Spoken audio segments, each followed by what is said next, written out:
Praise the Lord. இன்றைய வசனம் Matthew 5:16. இவ்விதமாய் மனுஷர் உங்கள் நற்கிரிகளைக் கண்டு பரலோகத்திருக்கிற உங்கள் பிதாவை மகிமைப்படுத்தும்படி உங்கள் வெளிச்சம் அவர்கள் முன்பாக பிரகாசிக்க கடவது.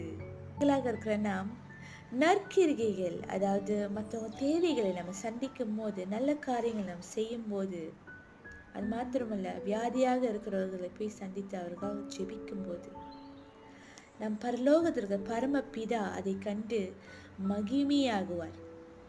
இரண்டாவது, நம்ம போய் சந்திக்கிற நபர்கள் நம்மை பார்த்து நம் மேல் இருக்கிற அந்த கர்த்தரோட வெளிச்சத்தை அவர்கள் அப்படியாக காண்பார்கள்.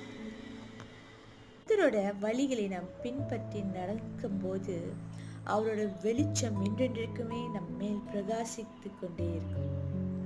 ஆமென். God bless.